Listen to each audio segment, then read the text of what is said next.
Hampa boleh tengok dekat ujung sana tu keadaan kereta Harriers yang kita baru siap festival. Nampak tak?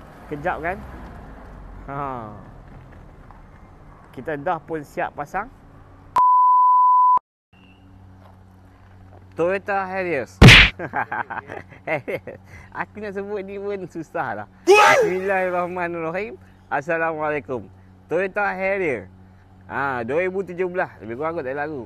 Dia punya model GS kan, 2017 kan. GS punya model. Dia GS ni kira orang kata apa, dia macam TR, lebih kurang Mugen, R3, dia pun spek-spek macam tu lah.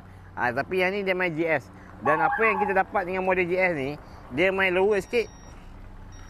Dan daripada sport rim. Sport rim apa ni, 18 rim 19. Dan dia punya nampak macho man lah sikit kalau pakai yang macam model ni kan. Tapi masalah dia macam biasa, sama juga. Owner mengadu yang dia punya absorber dia sangat lembut. Sebab model SUV ni, dia body dia besar tau.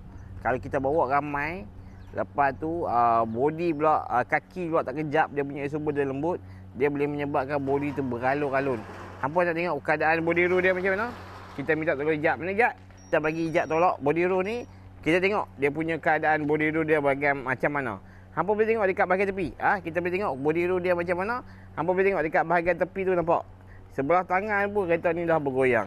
Ini menunjukkan dia punya absorber dia sangat lembut. Lagi untuk membuktikan ke dekat hampa semua, takut aku sembang kosong. Sebab driver dia bercakap menggunakan data. Jadi kita akan buka absorber ni, kita akan tunjuk compression dengan rebound dekat hampa macam mana. Hampa tunggu Zat. Hampa jangan habis mana, tengok sampai habis. Kita dah buka absorber Harriers ni. Toyota Harriers. Harrier GS 2017. Dia main Sprint Sport dan juga absorber dia sangat berbeza daripada Harriers yang biasa. Mai sini dekat sikit. Ini keadaan absorber dia. Yang original hampa boleh nampak dekat bahagian kiri ni. Tunjuk Syafiq. Absorber yang bahagian kiri ni adalah absorber asal dia. Dan absorber yang bahagian kanan ni absorber yang Harriers biasa. Jadi perbezaan dia, apa boleh nampak tu? Nampak ketinggian absorber tu. Belah kiri ni dia lagi rendah daripada absorber yang belah kanan. Sebab yang ni dia main sekali dengan Sprint Sport, nampak ni. Memang original dia main Sprint Sport. Dan bahagian belakang dia pun tak sama, nampak.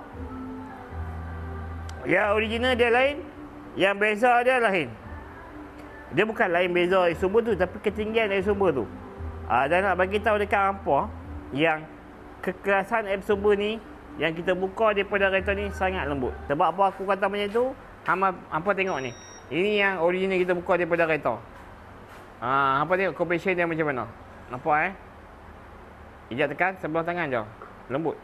Nampak? Ni bahagian belakang dia, nampak? Bahagian belakang dia. Hampa sendiri pun nampak dengan jelas kan?